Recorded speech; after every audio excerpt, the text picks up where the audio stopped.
സ്വഭാവം ശരിയല്ല. ഇവന്റെ ഉണ്ടകണ്ണ് കണ്ടാലറിയാം കള്ള ലക്ഷണമുണ്ട്. അതോ ഇത് കള്ള ലക്ഷണമല്ല, ജന്മനാ ഉള്ളതാണ്. വീട്ടില് ബാപ്പച്ചും ഉമ്മച്ചും ഒക്കെ ഉണ്ട്.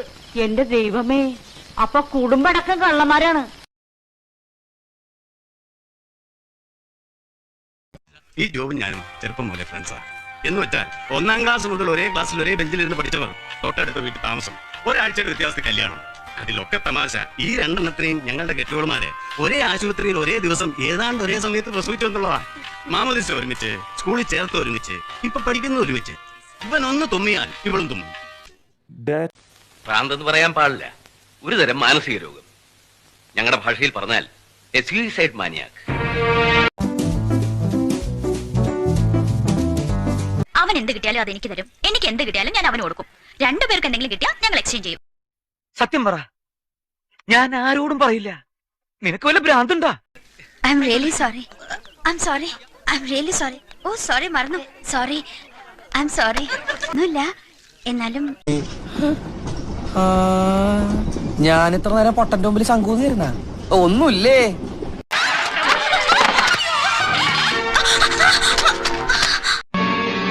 നിങ്ങൾക്ക് ആർക്കെങ്കിലും എന്തെങ്കിലും അറിയാമെങ്കിൽ ദയവ് ചെയ്ത് അതൊന്നും പറ. മാത്രമേ എനിക്ക് കൺഗ്രാറ്റുലേഷൻസ് പറയാതെ ഉള്ളൂ. ആണോ?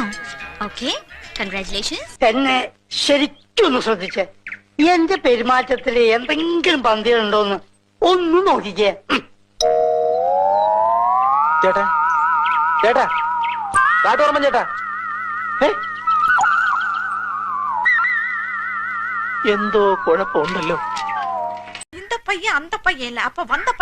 അപ്പൊ തന്നെ എനിക്ക് മനസ്സിലായത് നീ വെറും കൂതറയല്ല, ലോക കൂതറയാണ്.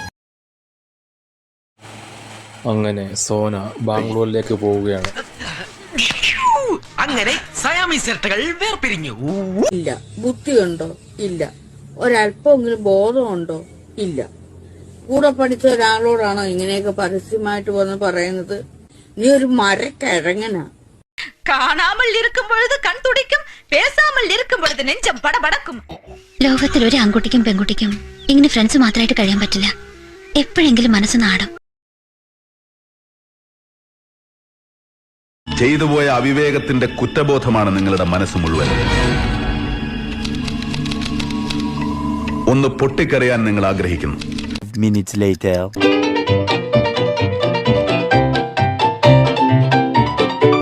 അതെ മിസ്റ്റർ ദിഗംബരൻ, തുറന്നു പറയുകയാണെങ്കിൽ നാട്ടുകാർക്കെല്ലാം നിങ്ങളെപ്പറ്റി വളരെ മോശം അഭിപ്രായമാണ്. അതിനെനിക്ക് നിങ്ങളോട് സഹതാപമുണ്ട്. പക്ഷേ ഇനിയെങ്കിലും എല്ലാവരെയും കൊണ്ട് അതും ഇതും പറയിക്കാതെ ഒരു നല്ല രീതിക്ക് ജീവിച്ചൂടെ? അങ്ങനെ എബിക്ക് കുറ്റബോധം തോന്നുകയാണ്.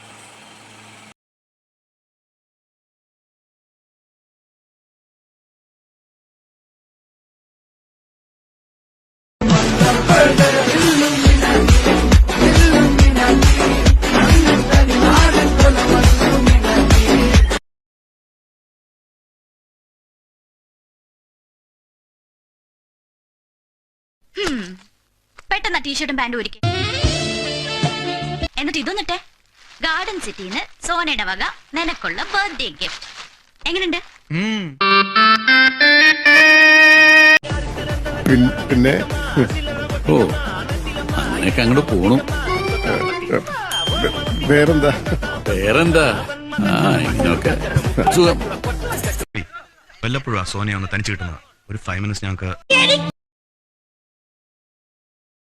സോറി, വെയിറ്റ് ചെയ്ത് മുഷിഞ്ഞു അല്ലേ? അത് പിന്നെ 2 ടിക്കറ്റ് റിസർവ് ചെയ്തിട്ടുള്ളൂ. ജയിക്കുന്നവർ മാത്രമല്ല വീരൻ, വിട്ടുകൊടുക്കുന്നവനും വീരനാണ്. ഇത്ര ധീരതയില്ലെങ്കിൽ വിട്ടുകൊടുക്കാൻ പറ്റില്ല.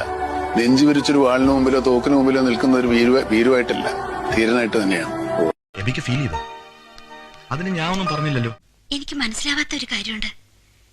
എല്ലാം ഉള്ളിലൊതുക്കി എബി എന്തിനാ വെറുതെ? അത് ഉത്തരം പറ. അത് പറങ്ങട്.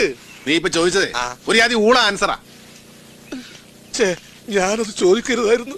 മാത്യു അബ്രഹാമിനെ നിന്റെ ഭർത്താവായി സ്വീകരിക്കാൻ സമ്മതം പറയുന്നു. സമ്മതം എന്നാണ് എന്റെ കല്യാണം. മിണ്ടി പോവരുത്. നിനക്ക് കല്യാണ പ്രായമാകുമ്പോ ഞാൻ പറയും. എന്റെ ജുഡാസ് തള്ളേ, നിങ്ങൾ ഇങ്ങനെ ആയിപ്പോയല്ലേ തള്ളേ. കല്യാണത്തിന്റെ അന്ന് തന്നെ എബിക്ക് ഇന്ത്യൻ ക്രിക്കറ്റ് ടീമിൽ സെലക്ഷൻ കിട്ടിയിരിക്കുകയാണ്.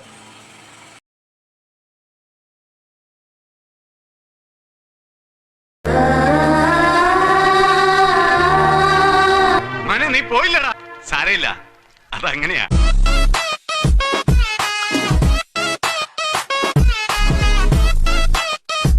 ഇല്ലെന്നോ?